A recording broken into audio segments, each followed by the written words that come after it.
Good morning. Welcome to the King's Report News Hour, eighth day of the first month by the heavenly calendar in the 17th year of Chang'e. This is Tim Elder, sitting in for the second king of Chang'e, Gyeongji-moon. And let's go right to our trip around the kingdom and see what's going on there. Right now in Cheongpyeong, Tennessee, 24 degrees and mostly cloudy. Times of clouds and sun today, high of 41. Tonight, partly cloudy, low of 35. Father's hometown, Cheongju, North Pyongan Province, Korea, 28 degrees right now, clear. And a low of 19 tonight. Tomorrow, mostly sunny, high of 54. Cheonrygung Palace in northeast Pennsylvania, 20 degrees and cloudy right now. Getting up to 32 today, breezy with variable cloudiness. Cleanup and difficult travel from the blockbuster blizzard will persist into Wednesday, it says. And then tonight, 15 degrees, cloudy with intermittent snow and flurries late, accumulating a coat to an inch. So it's still snowing. All right. Yes, I remember we had snow in April in Pennsylvania, so Pennsylvania's still a long ways away. All right, let's see here in Limestone County, Texas, Liberty Rock RV Park and Campground, clear and 30 degrees right now, mostly sunny today, increasingly windy, a high of 72. So it's going to warm up quickly here from 30 degrees to 72. And tonight, mainly clear and windy, low of 56. And then at the Suncheon Palace in Korea, currently raining and 42 degrees, on and off rain and drizzle this evening. Otherwise, clouds breaking, low of 33 tonight. Tomorrow, mostly sunny, high of 56. At the Gunma Palaces in Japan, 54 degrees and mostly cloudy. Low clouds tonight, low of 45. Tomorrow, cloudy and cooler, a touch of rain in the afternoon, a high of 52. Guangdong Province, 80 degrees and clear, partly cloudy and warm tonight, low of 68. Tomorrow, mostly cloudy, humid, and remaining warm, high of 80 degrees. Let's go to Father's Word. Okay. And let's see here. We're in the book on earthly life in the spirit world. And we're in chapter 4, which is titled Heaven, Kingdom of Heaven. And section 1 is subtitled Our Understanding of the Kingdom of Heaven.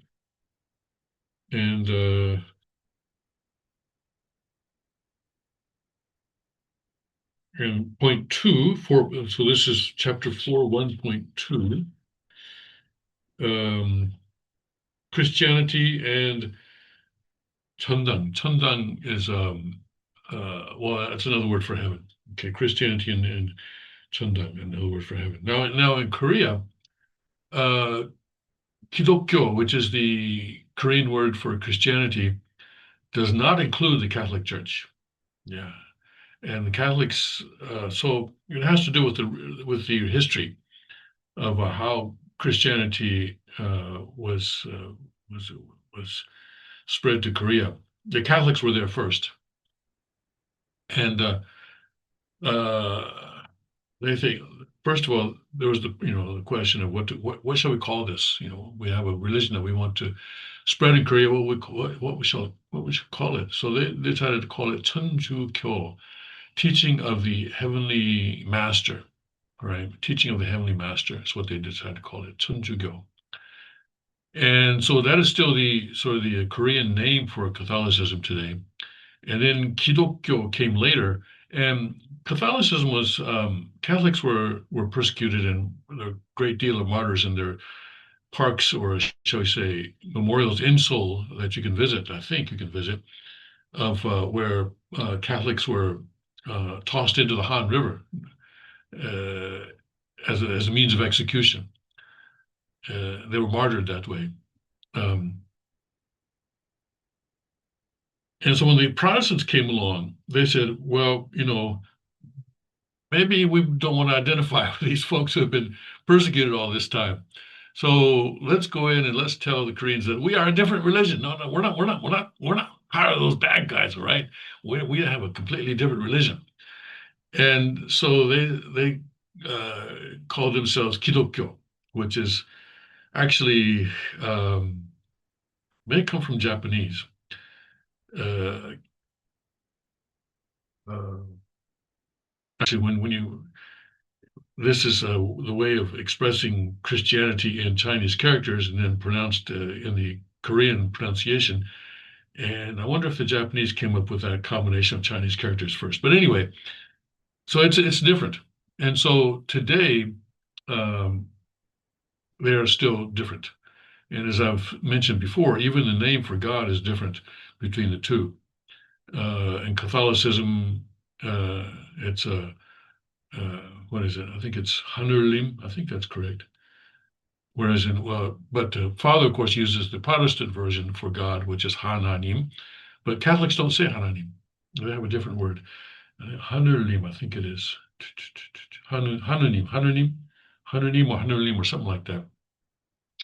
So even the name for God is different. Yeah.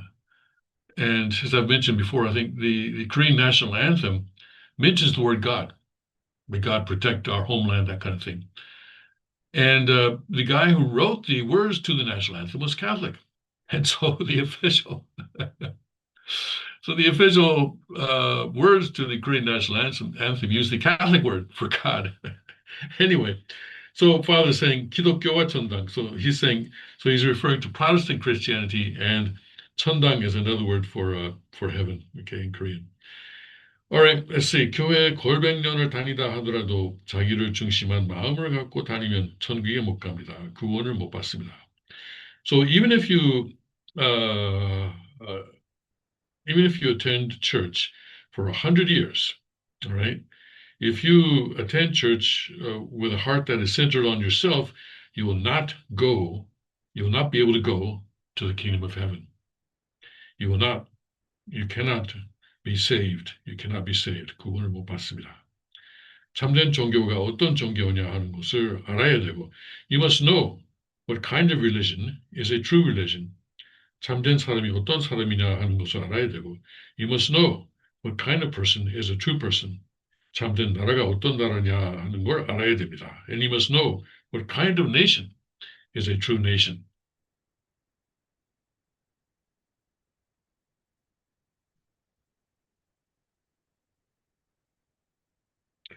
Now, the next sentence is interesting, so I want to, even though it's the next paragraph, I want to cover it as well. 영계 가보면, so if you go, when you go to the spirit world, it says, among the believers who were martyred in the past, those who say to themselves, those who say, I have to be martyred in this way for me to go to heaven. But those people were not able to go to heaven. If they martyr themselves, say, okay, well, for me to go to heaven, I have to be martyred in this way. Those people don't go to heaven.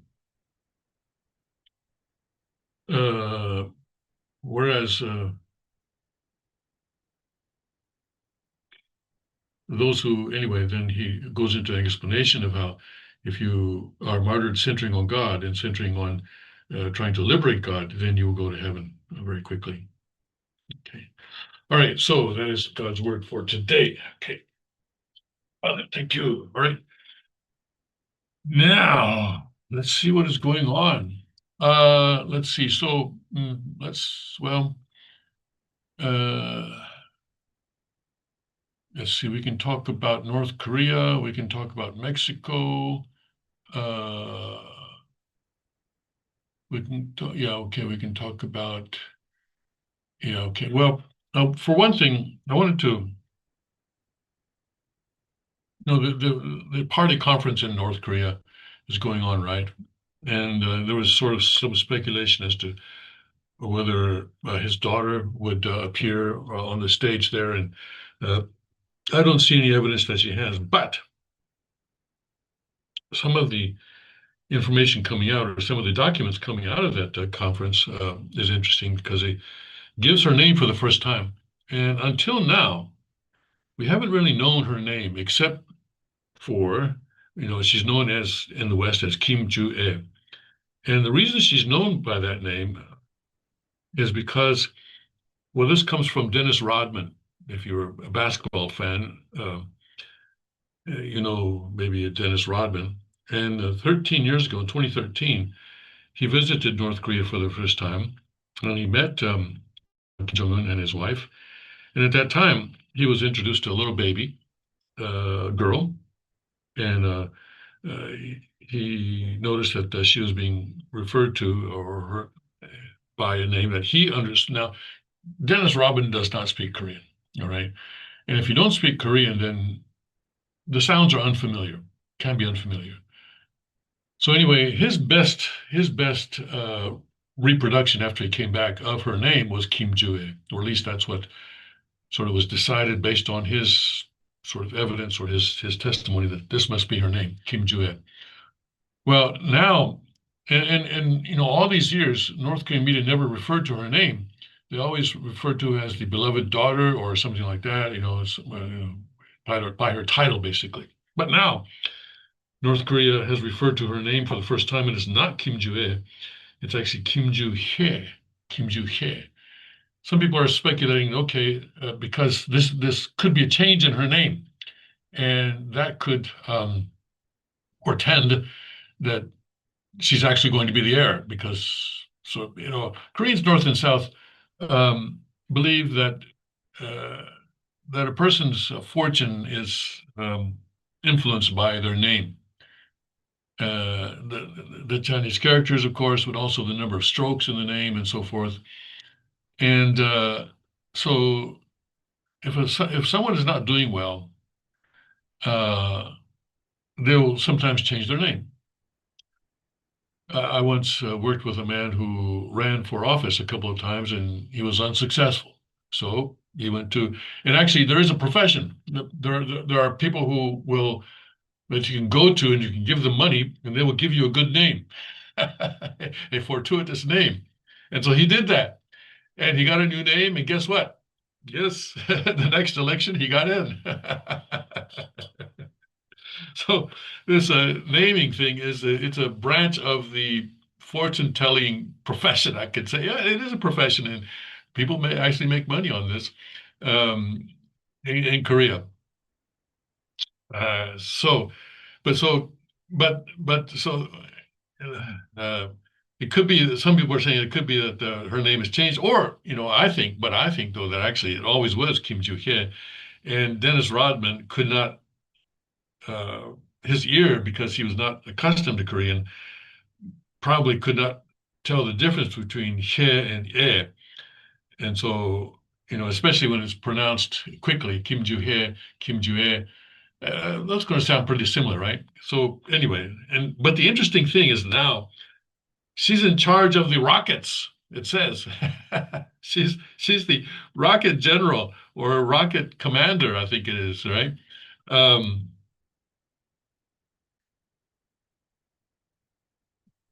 she's North Korea's rocket commander.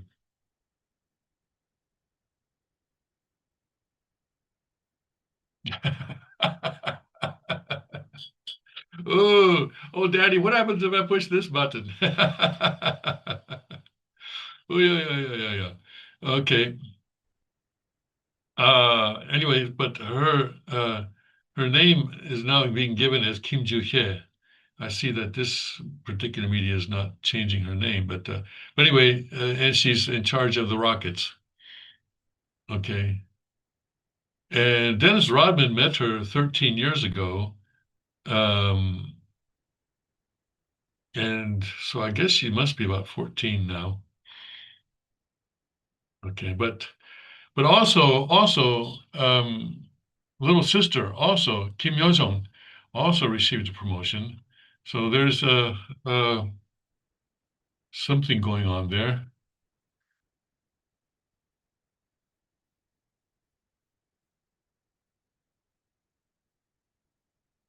And here Kim Yo Jong is now, what is she now? She actually made a speech at the meeting, so she's, I think, clearly more senior than her niece. And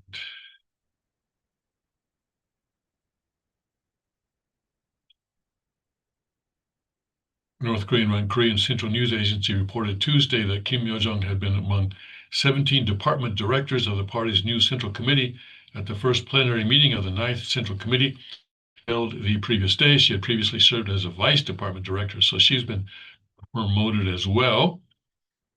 She's been promoted. Okay, so anyway, some interesting things going on there, sort of reading the tea leaves in North Korea. All right, so that's that with North Korea.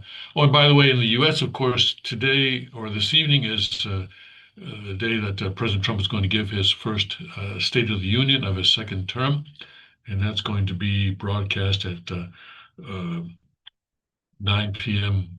Eastern Time. If you're interested in that, you can watch that. I'm, you know, I really don't like to listen to politicians, as I've explained before, and even President Trump fails to hold my attention. Um,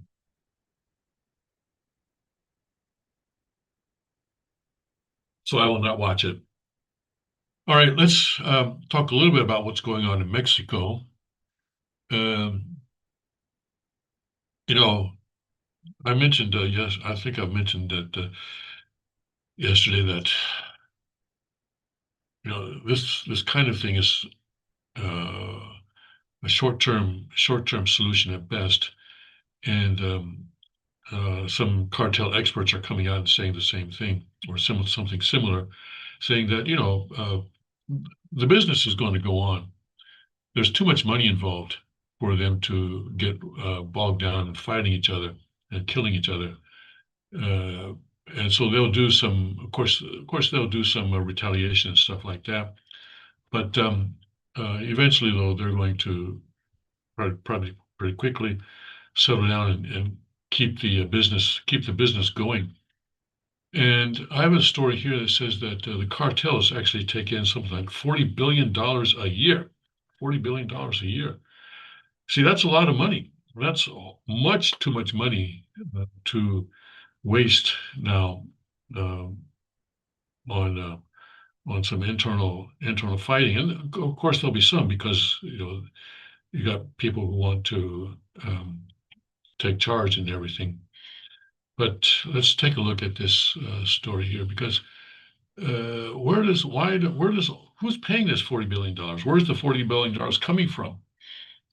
In any transaction, you have someone providing the product and you have someone else providing the money. So where is this money coming from? Well, it's coming from Americans. It's coming from Europeans, mostly Americans, I suppose Canadians as well. Uh, but but and it's coming from there because there's a demand for their product. And according to this, the product is drugs. It's also human trafficking. So human trafficking is so the Jeffrey Epstein is kind of thing going on, and other uh, things, prostitution and so forth and so on. Really, just terrible, terrible things going on. Estimates from security agencies and research groups suggest that major Mexican cartels generate more than $40 billion each year through a wide range of illegal activities. So they're diversified. These are businesses, and they're run by people who are good at running businesses. These are these earnings place organized crime networks among some of the most financially powerful non-state actors in the world. The scale of their operations has drawn attention from governments, financial watchdogs, and international security organizations. Revenue does not come from a single source. Drug trafficking remains the primary income stream, but profits also flow from extortion, fuel theft, human smuggling, and other illicit markets. Because these networks operate in secrecy, exact figures are difficult to confirm, and totals vary depending on methodology and scope. Several groups dominate the landscape of organized crimes in Mexico. Among the most frequently cited are the Sinaloa Cartel, the Jalisco New Generation Cartel, CJ&G, and of course that's the one where the king, the head guy, was killed recently. The Gulf Cartel, the remnants of the Los Zetas network. These organizations control trafficking routes, logistics systems, and distribution networks that extend beyond national borders. Now, researchers estimate that combined revenues from these groups reach tens of billions of dollars annually. To show how much money cartels have, analysts would compare their income to the GDP of smaller countries. While GDP measures legal economic output and cartel earnings reflect illegal enterprise income, the comparison highlights the scale at which these groups operate. Drug trafficking remains the core business. Substances are produced, transported, and distributed across complex international supply chains. And why? Why? Why? Why? How are they able to make this money? Because there is a demand. There's a demand. And I'm sure, in tonight's State of the Union, the sort of the forecast is that he's going to talk about families and working families and all that. But I'm sure he's going to also at least mention, this thing that's going on in Mexico right now. And he's going to tout it as a success for sort of cutting down on the supply of drugs. But no, no, no. Maybe in the short term, maybe to some small extent in the short term. But in the mid to long term, it's not going to make a difference. I, Cartels have been taken out in the past, but the drugs remain. Why? Because there's just too much money involved. People are not going to say, oh, okay, well, let's stop doing this because our guy was killed. No, absolutely not. They're going to keep on supplying. Why? Because the demand is still there. As long as the demand is there, the supply will be there as well. And the only way to really have a long-term effect on this on the problem and long-term effect on the supply is to cut the demand. And how do you do that? I'm sure you know the answer, right? Family, family, family, family, family, family, family, family, family.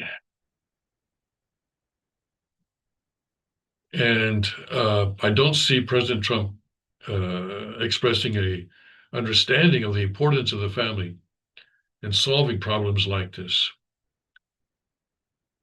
promoting functional, successful families with two parent families, heterosexual families. Let's see, I had something now, but I wanted to. Yeah, okay, I found this yesterday. Let's go into this right now.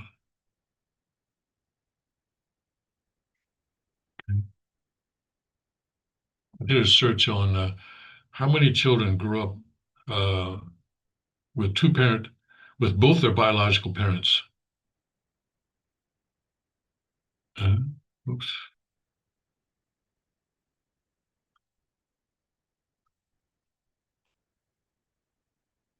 Uh-oh. I thought I had.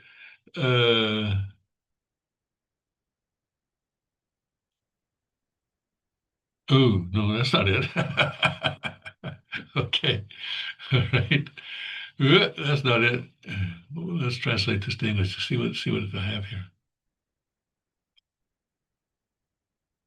No, no, no, no, no.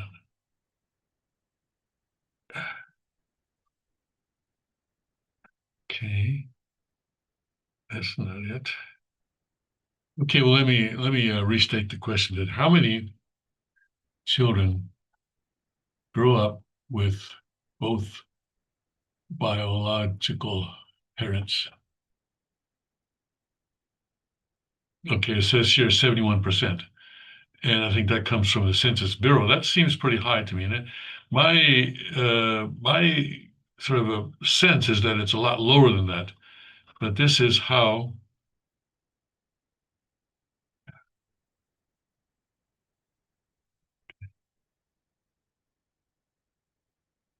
many kids spend their childhoods with both of their biological parents. The U.S. Census Bureau's annual America's Families and Living Arrangements report shows that 69% of children lived with two parents in 2016, a higher percentage than other arrangements like living with grandparents or a single parent. In 2019, just over 53 of U.S. high school seniors, 53%, I guess that is, were living with both their biological parents, while just under 51% were married with parents, were married, were with married birth parents, 2.5% with cohabiting parents. This represents a considerable decline from the situation in 1996, when 61 of 62 children under 18 lived with two parents. In 1968, 85%, I guess the percentage signs are all missing here, of children under 18 lived with two parents. In 1968, 85%. So there is even according to this, there's a dramatic decline in the number of children who are growing up with both their biological parents. And that I think is part of the problem, and that is something that needs to be reversed. And unfortunately, let's see here.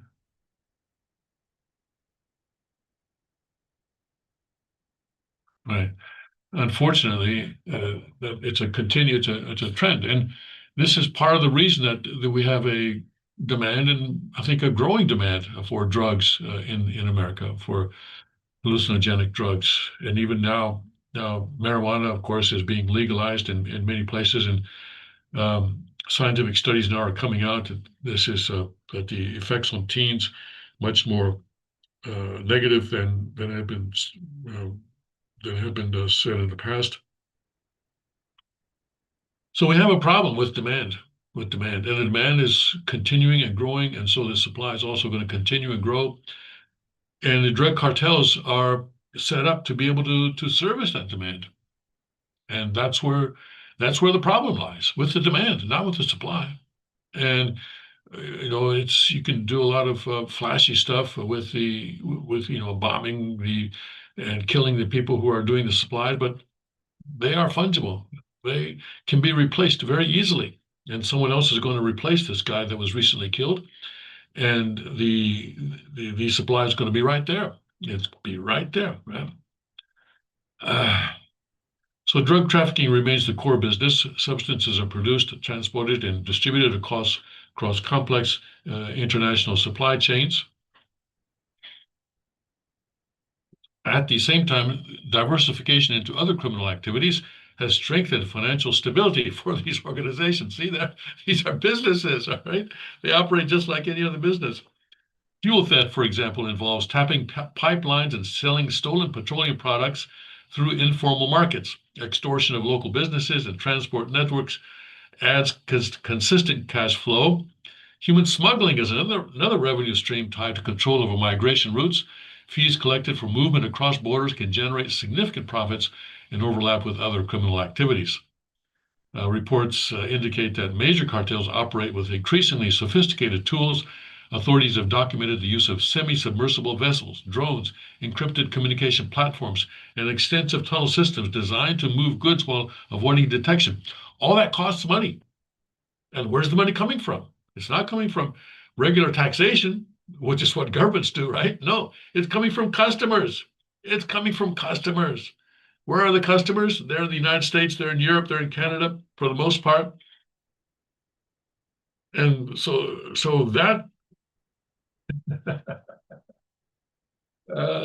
money needs to be stopped. And this is why, of course, they are trying so hard to, this is why we can't carry more than $10,000 without reporting it when we travel across international borders. Um, and but they have ways of getting that cash across.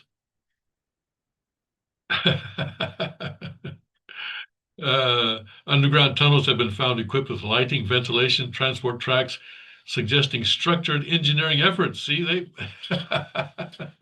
they've got some very competent people working for them. These routes allow movement of drugs, cash, and equipment across difficult terrain or borders. Drones are used for surveillance, coordination, and monitoring rival activity. I tell you. Access to military-style weapons and tactical gear has also been reported. This reflects the financial capacity. Financial capacity. What does that mean?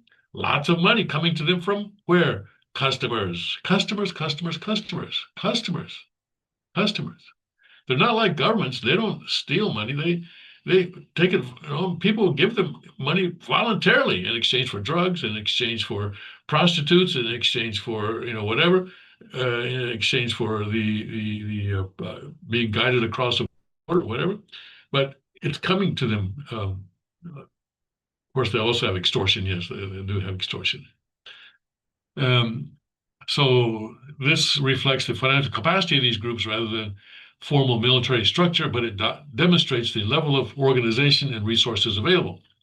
Infrastructure extends beyond transport. Storage facilities, safe houses, underground bunkers form part of logistical networks that support large-scale operations. These systems enable flexibility when enforcement pressure increases, allowing routes and methods to change quickly.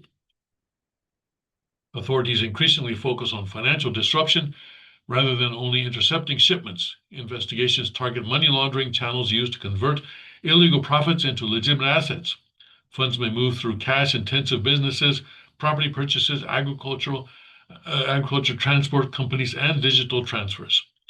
Financial intelligence units analyze transaction patterns to identify suspicious flows. Asset seizures frequently include cash, vehicles, properties, and equipment linked to organized crime. These actions aim to weaken operational capacity by limiting access to capital. But, they're only getting a part of it, a small part of it.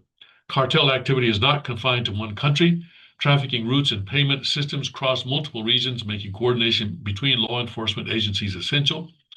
Joint operations focus on dismantling logistics networks, identifying financial intermediaries, and blocking trafficking corridors. The economic scale of the Sinaloa cartel, CJNG, that's the one that was recently attacked, Gulf Cartel and related networks continues to shape security discussions.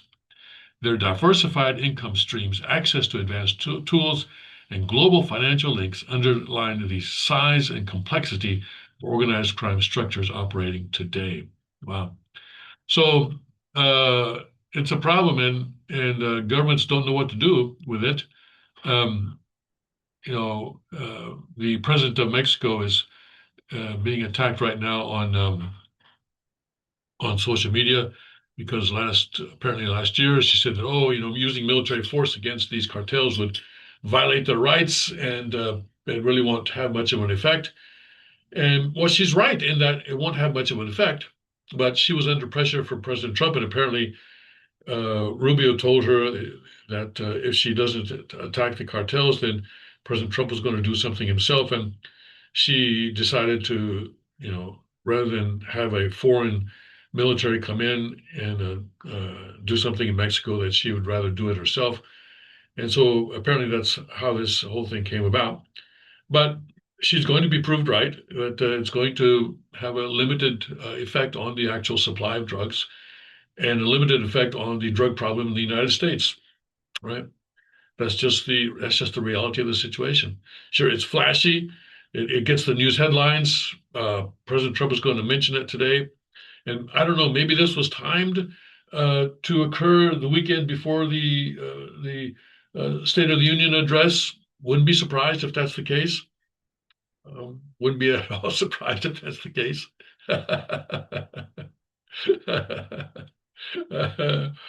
Oh my goodness! Oh my goodness! Oh my goodness! Yes. Uh, President Trump still needs to pick me up in the polls. Right now, his approval has recovered on the Rasmussen poll, has recovered now to 47%. Um, but the absolutely love him for everything he is. That's 30%, and those who really hate him is 42%. So there's a 12% deficit on that, but at least he's sort of out of the basement on the opinion polls right now. And I don't know how this is going to affect that. It may add a few more, one or two more percentage points. But I guess he's getting start. I guess he's starting to get serious about the midterm elections this coming fall. My base case is still that the Republicans are going to lose the majority in the House in November, and that come January next year, Hakeem Jeffries is going to be the Speaker of the House, and we will have total gridlock in the U.S. Congress over the next 2 years after that. Which I think that's my base case right now. Now, unless something happens, base case means that unless something happens, unless something unforeseen happens, that's what it's going to be. That's what it's going to be. Okay. And stuff like this maybe will have a positive effect. I don't know. I don't know. I don't know. Yes. Also, the primaries have already begun, I think, right? In Iowa, the caucuses in Iowa, haven't they already begun? Anyway, we're going to get pretty geared up into the primaries very quickly now in March. Okay. All right, let's see here. Meanwhile, President oh, I'm sorry, not president yet. Even president later on. Governor Abbott of Texas has strengthened the security at the Mexican border. It sounds like a wise decision, sending the I guess what is he sending? Uh, Sending National Guard there or Texas troopers.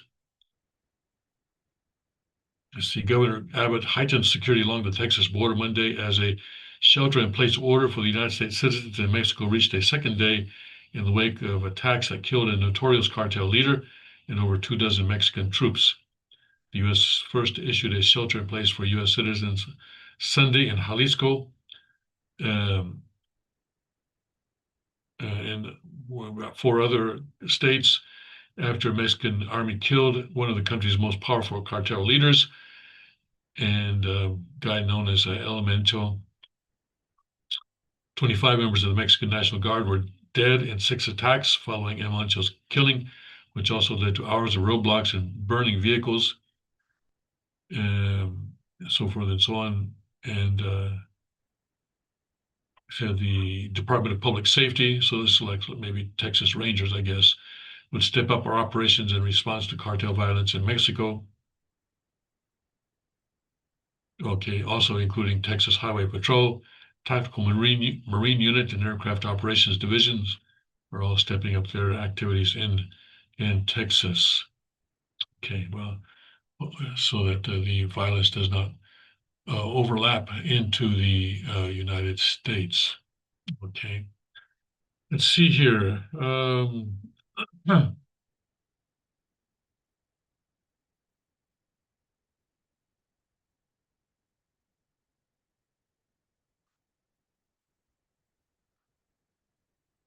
right, and let's see here. I think we had a few other things going on today. Also, of course, today marks the 4-year anniversary of the Ukraine war, and it shows no sign of letting up.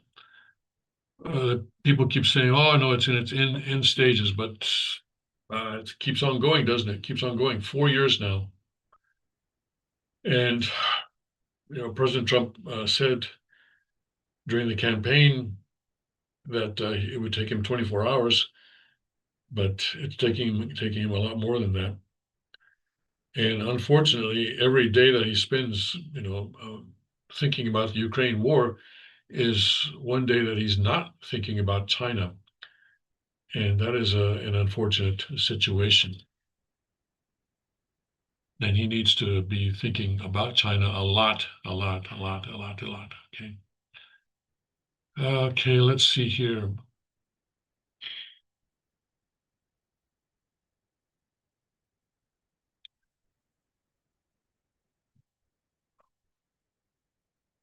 Uh, let's go to the Epic Times and see what's going on there.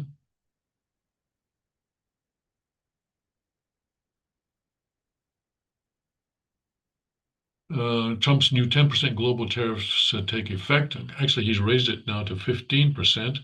But that extra 5% may be coming in a little bit later. Trump signals tariff hikes for countries that fail to honor trade deals. All right. And 5 things to watch for at the State of the Union.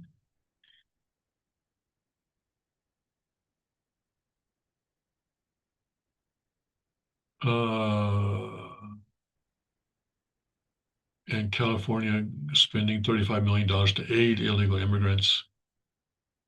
And Newsom tours red states ahead of expected 2028 presidential run. So, yes, he's made a mess of California. He wants to make a mess of the whole country and the Democrats. And it's possible that he'll actually get a chance. Finding solutions to America's loneliness epidemic. Well, can we all say it together? Family, family. Okay. The King has talked recently about how the Industrial Revolution sort of put an end to the traditional extended family. And um, last Sunday, actually, or not this past, but the Sunday that would be. Uh, when was that? When did I hear him? Anyway, recently when I was listening to him, he talked about this, where in the traditional sort of in the of course agrarian society, quite frankly, agrarian society, you had women, for example, had a lot of peers that they could talk with, and this helped them a great deal with their stress level and so forth. And well, I know this was, I think, last Wednesday when he was talking to people who were in Taiwan at the time. But now women are have much smaller communities, much smaller, fewer number of people, of other women that they can talk with, and also to rely on for child care when necessary, and this kind of thing. And so the stress level is much higher, this kind of thing. So the and loneliness, especially for older people, the kids don't call. The kids never call, and I can't blame them because I never called my parents, right? I never called my parents, so I can't blame my kids for not calling me. I call them sometimes, and they're like, "Well, okay, what's up? What's wrong?" Uh, but we need to stay in touch. We need to stay in touch much more and calling and it used to be that calling someone was very difficult, right? And now it's very easy to you have your phone with you and you don't even have to remember the number. Just to look up the name and just push a button. And yet the greater ease of calling someone has not led to a greater number of calls between parents and children, at least. Maybe, children among their peers, perhaps, but not between parents and children. And let's see here. So, loneliness epidemic in America, and not just America, but all over the world. All over the world, there is a loneliness, at least in industrialized societies, there is a loneliness epidemic going on, unfortunately. Yeah. Again, family, family, family, family, family, family, family, family. So, how long is it going to take our political leaders to realize that the solutions that they're looking for, drugs, human trafficking, loneliness, uh, what else? All, the solutions lie in the family. Why? Because the cause lies in the family. The cause lies in dysfunctional families. In dysfunctional families. And now, I saw an article earlier today where more and more people are deciding not to have children, as if that's a solution. Yeah, that's right. Just kill off humanity. Okay. All right. Let's see. Let's go to Breitbart. Uh, let's go to Breitbart. U.S. Attorney Pirro's office halts a case against Democrats who encourage military disobedience. Okay. And President Trump had an event for angel families, and most of the media ignored it. Okay, and then so forth. Yeah, let's look up Iran and see what's going on there.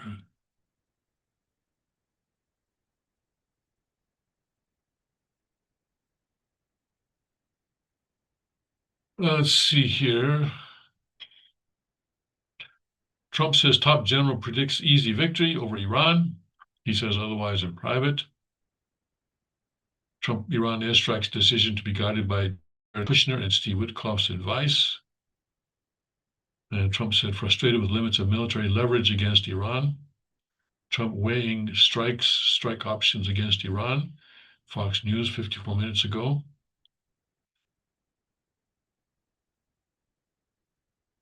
And The Guardian says Trump reportedly frustrated as he waits on the envoy's judgment over Iran strikes. Trump confronts his three main options on Iran, from diplomacy to trying to topple a regime. Okay, and Trump's top general foresees acute risks in an attack on Iran. And under Trump pressure, Iran finds its friends are of little help. Crisis of his own making, Donald Trump weighs another war with Iran. Financial Times says crisis of its own making. Well, the Pentagon flags risks of a major operation against Iran. Well, as I've emphasized continuously, Father, if we were to ask Father for his advice, he would say, don't, do not go to war against Iran. It's bad enough that you went to war against Iraq, and it's and also Afghanistan. And Father is concerned, has always been concerned about the possibility of war between Christianity and Islam. And he just does not want that to happen. Of course, Saudi Arabia and other Islamic countries are cooperating with the United States and are friendly with the United States, but Father sees the possibility of a religious war between Islam and Christianity, and that concerns him a great deal. So he does not want America to go to war with Iran, I'm sure. But we will see what happens there. Okay.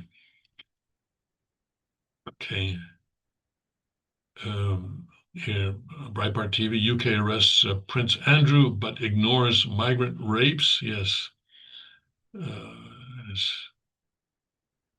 And John Fetterman, a senator from Pennsylvania, Democrat, a kind of a independent Democrat, I guess you'd call him.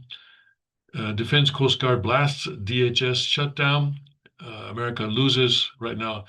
That part of the American government is still shut down, and that's affecting travel in some ways because the TSA, I think, is having to work with limited staff. And let's take a look at this. Chairman of the Joint Chiefs warns Trump of serious risks if U.S. strikes Iran. Let's take a look at this. As President Trump considers whether and how to conduct military strikes against Iran ahead of another round of talks in Geneva, Joint Chiefs Chairman General Dan Kane has advised the president and senior officials that such an action could carry significant risks, including the possibility of a prolonged conflict, according to Axios. Axios reported that General Kane has advised Trump and top members of his national security team that a military campaign against Iran could carry serious consequences, including, okay, we already had that sentence. Okay. The account was based on conversations with 5 sources who either attended or were briefed on high-level internal meetings. According to Axios, Kane has not advocated for a strike, but would execute any decision the president ultimately makes. One source described him as a reluctant warrior in discussions about Iran, contrasting his posture with his support for the operation to capture Venezuelan leader Nicolas Maduro. While Kane was described as fully supportive of the Venezuelan operation, 2 sources told Axios he has been more cautious regarding Iran because he views the stakes as higher and the risks of entanglement and American casualties as greater. Another source with direct knowledge of Kane's thinking told Axios that the chairman is not opposed to a military campaign, but is clear-eyed and realistic about the likelihood of success and what could unfold once a conflict begins. A senior official pushed back on suggestions that Kane had voiced skepticism. Joint Staff spokesman Joe Holstead told Axios that in his advisory capacity, the chairman presents a range of military options along with secondary considerations and associated impacts and risks, and does so confidentially. White House spokesman Anna Kelly remarked in a written statement that Kane is a talented and highly valued member of Trump's national security team, and that the president hears a host of opinions before deciding what he believes best protects U.S. national security. Axios wrote that General Kane has recently been the only military leader providing briefings to President Trump on the Iran crisis. The outlet further noted that U.S. Central Command Chief Admiral Brad Cooper was not included in the Iran-focused meetings Trump has convened and has not spoken with the president since the standoff began in early January. A senior administration official confirmed to Axios that Trump has not had contact with Cooper during that period. By contrast, Cooper's predecessor, General Eric Kurilla, had previously briefed both Trump and former President Joe Biden on Iran matters, according to the report. The article outlined active internal discussions among senior officials over how to manage the confrontation with Iran and what the potential fallout of each available course of action might be. Several advisors have been pressing for restraint. The one individual familiar with the deliberations stated the president has been inclined toward approving military action in recent days. A separate source indicated that Trump pushed for continued diplomatic engagement by his envoys in order to ensure all options are exhausted before making a final determination. According to those briefed on the meetings, none of the participants has supported an invasion or boots on the ground operation. At 3:11 p.m. on Monday, President Trump posted on Truth Social, numerous stories from the fake news media have been circulating stating that General Daniel Kane, sometimes referred to as Razin, is against us going to war with Iran. The story does not attribute this vast wealth of knowledge to anyone and is 100% incorrect. General Kane, like all of us, would like not to see war, but if a decision is made on going against Iran at a military level, it is his opinion that it will be something easily won. He knows Iran well in that he was in charge of Midnight Hammer, the attack on the Iranian nuclear development. It is a development no longer, but rather was blown to smithereens by our great B-2 bombers. Razin Kane is a great fighter and represents the most powerful military anywhere in the world. He has not spoken of not doing Iran or even the fake limited strikes that I have been reading about. He only knows one thing, how to win, and if he is told to do so, he will be leading the pack. Everything that has been written about a potential war with Iran has been written incorrectly and purposefully, so I am the one that makes the decision. I would rather have a deal than not, but if we don't make a deal, it will be a very bad day for that country and very sadly its people, because they are great and wonderful, and something like this should never have happened to them.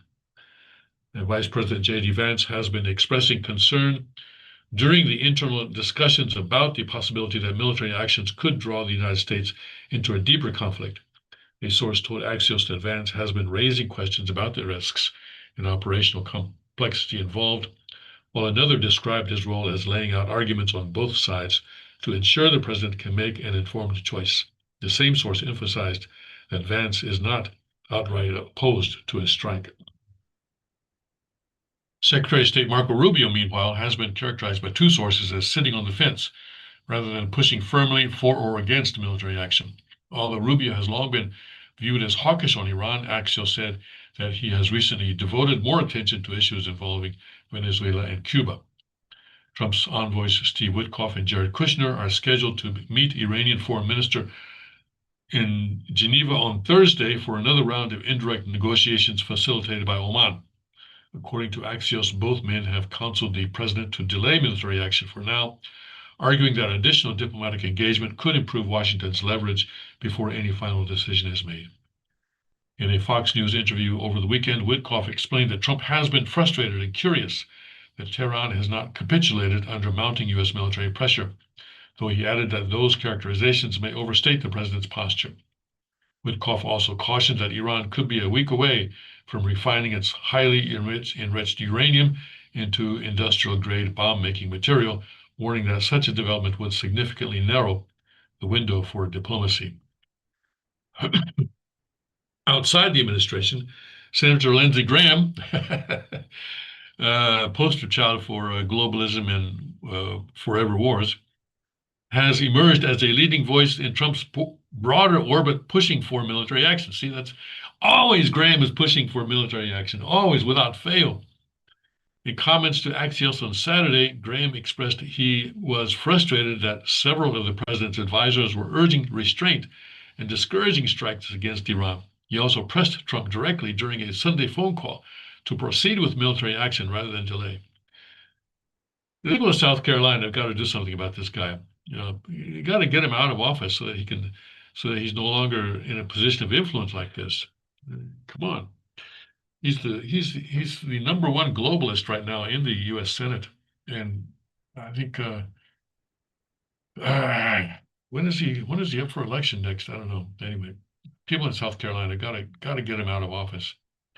Israeli Prime Minister Benjamin Netanyahu is likewise advocating for strikes. Okay, there's no surprise there. According to Axios, Netanyahu has become increasingly concerned since meeting with Trump roughly 10 days ago that the United States might ultimately decide against military action. A U.S. source, well, that's encouraging. A U.S. source who met with Netanyahu last week told the outlet that the prime minister left his meeting with Trump feeling he had not succeeded in moving the president toward his position. Is he still with us? Netanyahu asked, the source said. A senior administration official told Axios, everyone has a job to do and does their job. Rubio isn't figuring out what planes to fly. Kane isn't worrying about diplomatic fallout. The decision to strike, when and how or if at all, has not been made. Has not been made. So we hope that it is never made. And President Trump has been sort of gathering the military forces in that region, two aircraft carrier strike groups, and a bunch of other military assets in bases in Israel and other places, hoping that this would I don't know, I guess threaten is the word, threaten Iran into submission. Mm. Threats have not worked all that well with Islamic leaders, I mean, have they, in the past? So, yeah, and he's now, according to Witkoff, he's expressing some frustration that Iran isn't capitulating in the face of all this military pressure. But that's the nature of religion, right? That's the nature of religion. Christianity was under attack, real attack, for centuries, but withstood those attacks and endured through those attacks, and finally took over Rome, which was, so they took over the establishment that was persecuting them for centuries, for centuries. And Islam as well has lasted around 14 centuries through thick and thin. What political establishment has lasted that long? What is the oldest country in the world today? Well, none of the big countries have lasted, 7 centuries like that. 17 centuries like that. So, so countries come and go, but religions last. They continue to endure, and they wait for the government to collapse, and then they spread their wings and they become more pervasive.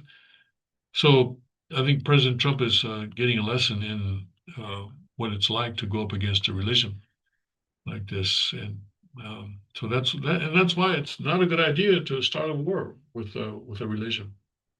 And basically, well, of course, you do have Saudi Arabia, but Iran, though, represents a significant part of the religion of Islam. Some kind of deal has to be made out. Okay. Let's not go to war with them. So let's not be on the fence. Let's in our prayers, let's pray that President Trump can find a way to avoid war with Iran.